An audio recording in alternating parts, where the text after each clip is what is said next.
back to our channel. Today I'm going to be doing a little video that is about things I'm doing differently with baby number 2. As you guys know, I am having a little baby girl. We are very excited about that. I am now about 17 weeks. So just to give you guys like a little heads up on where I'm at currently. And yeah, so let's just get right into the video. First, I want to just say the reason that I'm like doing this video is because there was a lot of things that I did with Javi that either I learned weren't good for him or were like they're normalized things that shouldn't be normalized in my opinion. And then there's also just certain things that like didn't work for us or did work for us. So I'm taking all of my own experience from Javi and I'm gonna go ahead and implement that with baby number 2, and that's why I'm like changing certain things or doing things differently. It's not just necessarily because I want to change everything and do things differently. That's not why I'm doing it. Just I learned a lot from my first, so I want to go ahead and implement that with my second. And I'm hoping that this video can help maybe first-time moms not make those mistakes, or they can make better choices based off of what I'm gonna say. Because certain things that I'm gonna say I didn't know until after. So you know what I mean? Hopefully this can help somebody out there. If not, again, these are my opinions, my experiences. I'm not a professional in anything, so don't take my word for anything. Do your own research. Ask your pediatrician, ask your OB or your midwife, whatever. Do your own research. I'm just saying my experiences. So I'm gonna start off with the pregnancy. So this is the first like category, I guess you could say, is during pregnancy, things I'm doing differently. The very first one that I'm doing differently is I am seeing a midwife. I am not seeing an OB this time around. I was going to the hospital to see an OB with Javi the whole time, and with this one I am actually seeing a midwife, and it is very different because she works out of her own home. She does have other workers who are also midwives, and they work out of a little office, but like I'm not going to a hospital like office room like that. It's very different. But that's the first thing I'm doing differently. Midwife, no OB. Another thing that I'm doing differently with this one is that this time around I am not taking the glucose test. I mean, I am going to take it, but I'm not going to take the glucose juice that they give you. So those juices are actually really bad for you. I'm not going to get into the details of why, because again, I'm not an expert. I don't know everything.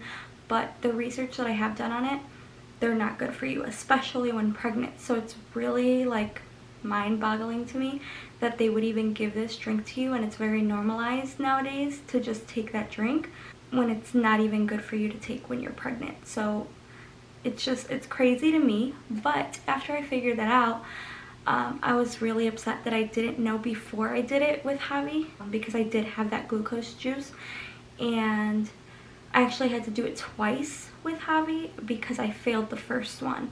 So I not only had all that stuff once, I had it twice when I should have never even had it. So that's great for me.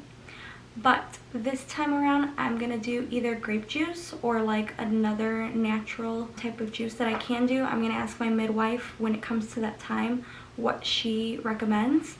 But one that I've done like a lot of research on is that people do grape juice, and that works the exact same way as that glucose juice. So that's the one I'm like aiming towards right now, but we'll see what she says and what she recommends. But I am not going to have that same juice from here on out with any of my pregnancies anymore. The last thing that I plan on doing differently with this pregnancy is I plan on trying to pump and build a freezer stash before I give birth. So I'm not saying like I want to have like gallons and gallons of milk. That's not what I'm saying. I just want to start trying to produce them because obviously I already produce milk because I'm still breastfeeding Javi, so I'm still producing milk right now. Hopefully when it comes closer though, I'm not going to be breastfeeding anymore. I plan on stopping like today, but we'll see how that goes. You guys obviously know from past videos it's not working out well so far, but when it comes closer to when I'm going to give birth, obviously when it's like I'm at a good point, because pumping can start labor or like trigger labor or something like that. So I obviously don't want to do that in like a dangerous zone. So once I'm in like a safe zone, I'm going to start trying to pump and build a freezer stash. That way I could have a big stash. This is another thing I plan on doing a little bit differently. I don't know if you would consider this like pregnancy or afterbirth or postpartum, I don't know. But because I do want to build a bigger freezer stash this time, I want to donate my milk afterwards. So with Javi, I had like built a freezer stash and it wasn't that big, but it was like a pretty good amount. And then I realized I didn't really need the stash. I never needed to use it really. And so I just kind of used it all and stopped making a stash because I produced enough for him and didn't need any extra. But now that I've gone through all the process and I've had my breastfeeding journey, I really want to donate next time. So I'm hoping to start my freezer stash early so that I could have a bigger amount to donate, if that makes sense. But that's my goal next time. I'm hoping I can do that for somebody and donate some good breast milk. This next category is for my labor and birth. So this is the one where there's some big differences that I'm going to do. And some of you may be shocked, some of you may not because you already know, but the biggest one is that the reason I'm seeing a midwife is because I'm planning to have a home birth. And I also am planning to have a home water birth, but the reason I said home birth first is because I may not end up giving birth in the water. It all depends on like how it goes and how I'm feeling. If things are progressing in the water or not, I might just move to like my bed or the floor. I don't know. Like, I can't plan this stuff in my head and just say I'm gonna have a perfect home water birth. Like, that's not what happens. Birth is unexpected, unplanned. You can't plan it. You could try, but you can't plan it. So I am hoping for a home water birth, but I'm definitely gonna have a home birth if all goes well. Cross your fingers for me. But that is my plan, and I am very excited for that. So that is one thing differently I'm doing. I did have Javi in the hospital and I wanted a home birth with him, but things weren't like making sense to have a home birth at the time when I had him. And this time when I'm gonna have her, it makes sense to have a home birth. So I'll explain that more in a future video, but just know that's my plans for this birth, home water birth. So please send me all the positive vibes, especially when I'm going through it. Thank you. Another thing that I'm doing differently during my labor or / birth is I am not getting any Pitocin. So being at home will help with this a lot because midwives usually don't use Pitocin. This is more of a hospital thing. But I feel like Pitocin is the reason why I struggled so much during my entire labor. I feel like I could have had an easier labor with Javi if I didn't have Pitocin. And having Pitocin and not getting an epidural, let me just tell you, I am proud of myself for that because Pitocin contractions are no joke. Like, no joke at all. So I honestly feel like this birth, since I'm not going to have Pitocin, it's going to be so much easier. Again, I'm hoping, but I think so because I'm not going to have a Pitocin. But I'm hoping it'll be so much easier because if I could go through birth with Pitocin and no epidural. I think I could go through normal birth without any Pitocin, without epidural, and I should be fine. Let's all hope. But yeah, I'm thinking it's going to be a really easy and smooth birth just because I'm not doing any Pitocin. I am not inducing labor at all. Another difference is the people who are going to be in the room with me, which technically it's like going to be my room. It's not really like a hospital room, but you know, the people who are going to be in there are going to be different. I am going to have my midwife. I am having a doula this time. I did not have a doula when I gave birth at the hospital. And I'm going to have my photographer there. And last time when I was at the hospital, they actually made me sign something. If you watched my birth vlog, you know this, but they made me sign something that said no recording videos or taking pictures during the birth. And so I had to cancel my photographer like at last minute and tell her she couldn't come, which I was super upset about and really mad. So this time, since I'm having it at home, I will be able to have a photographer there. And then the other people are going to be the same, so like my mom and Javi. I don't plan on having baby Javi in the room. I plan on having maybe like my sister watching him, like downstairs in the house obviously, but just not like in the room, unless he really like wants to see me and he comes in. It's just kind of like, sometimes it happens, I've seen in other people's home births. They don't plan on their kids being there, but then their kids end up being there and doing so good. And it just kind of depends on that. If he comes in the room and he's like crying for me and wants me and I can't take care of him, then I'm gonna have him go back downstairs. But if he's like with me and like calm and collected, he'll stay in the room. So it kind of just depends. But that is one thing that's going to be different during the birth, is who's in the room. And like I said, I'm having a doula this time. I didn't have one last time. That's another thing that I'm doing differently. And I'm actually getting really close with my doula, so I'm very excited. And she's actually pregnant with me, so we're due around the same time, and it's going to be really fun to see who goes into labor first, or if we go into labor like the same day. That'll be pretty crazy, but let's hope that doesn't happen. This next thing I actually wanted to do with Javi, but because I didn't really tell anyone, it was more just in my head I wanted to do it, and in the moment I forgot about it, is delayed cord clamping. So I wanted to do this with Javi, and just with everything going on so crazy, so fast, everything happening, we just like cut the cord and everything happened. And then afterwards, when I had him and it was like quiet, I was like, oh, I wanted to delay the cord clamping, and I just, you know, I forgot.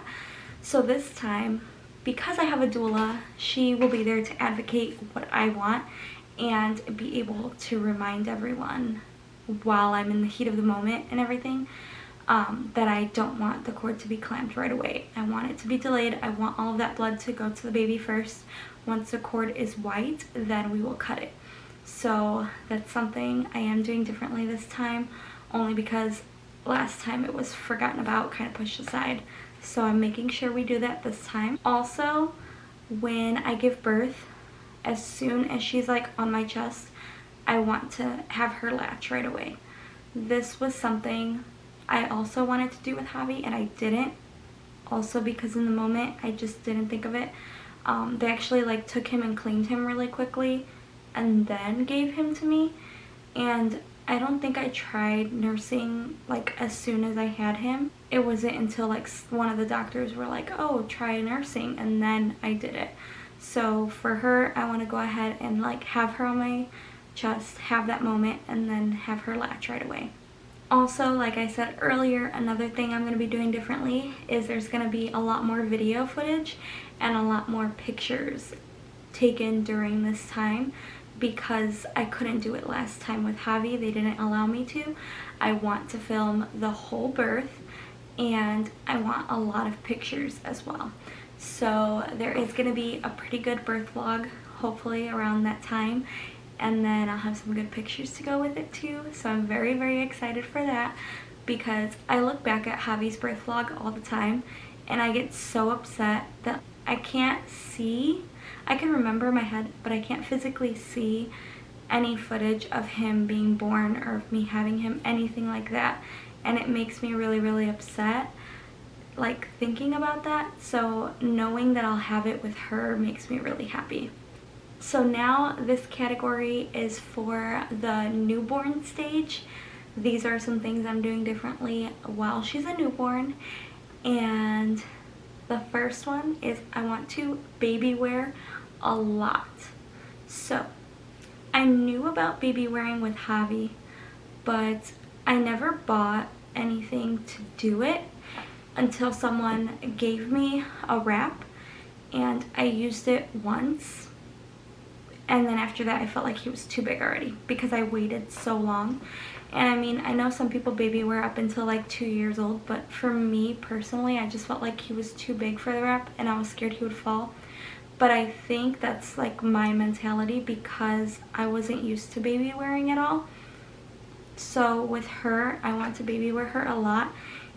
And I also think it'll be really convenient because I am going to have a toddler and the baby at the same time, like taking care of them, and it's going to be a lot. So I think if I baby wear a lot, I will be able to help Javi a lot more with things and like have him still have fun and play with him. And I don't know, just I feel like baby wearing is going to be really, really helpful this time around especially.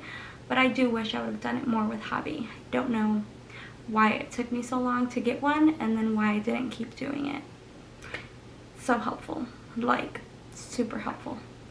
Another thing I'm doing with this baby is I am going to sleep train a lot earlier. So with Javi, he still sleeps with us, and you know, it's not an ideal situation. So I do want to sleep train this baby a lot more. I want to try taking the class Taking Care of Babies.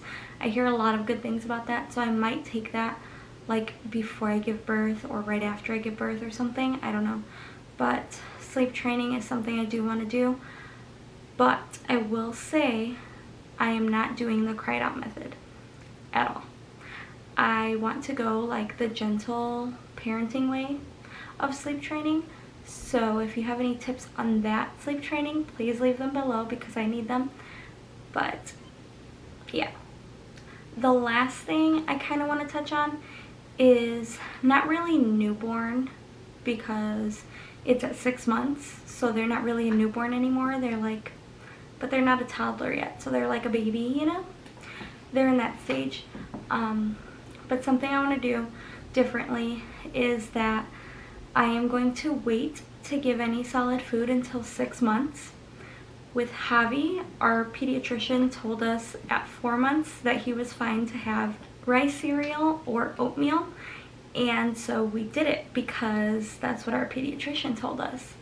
But when Javi was like 7 months, I think, I found out that it's actually really, really bad for baby's gut health to have anything other than milk before 6 months.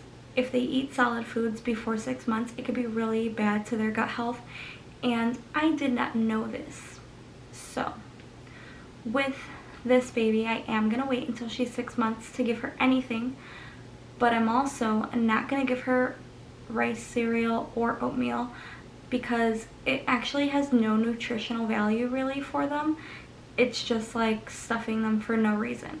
So I think that's pointless. If you do it, again, that's on you. Like, I am free of mom shaming. I don't judge people on their choices of what they do. This is my opinion. This is what I'm going to do. So if you do it, if it works for you, that's great. For me, I am not going to buy rice cereal. I'm not going to buy oatmeal. At 6 months, what I'm going to do is start baby lead weaning.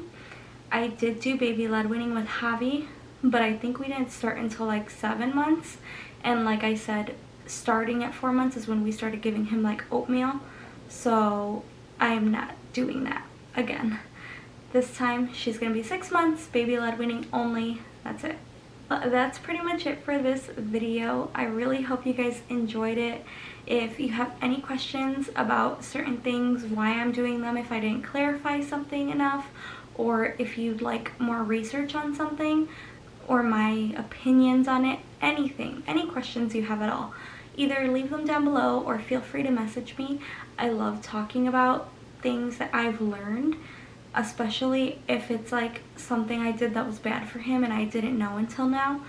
If you guys want more information, please message me and ask me. I will send you the information I know. I will ask other people who have that information to send it to me so I can give that to you. I really like being helpful with that, so just let me know, shoot me any questions, put it in the comments, and I'll answer the best that I can. But thank you for watching today's video, and don't forget to like, comment, share, and subscribe. It really helps my channel out a lot when you guys do those things, and don't think that I don't see them. Every time I get a comment, I get so excited. If I get a like, I get so excited, like new subscribers. Don't think that all just is like nothing to me. When I see that, I get super happy and super excited, so it means like a lot to me, and I'm so excited to see this channel grow more. So if you want to come on this journey, please subscribe. Again, thanks for watching. Bye.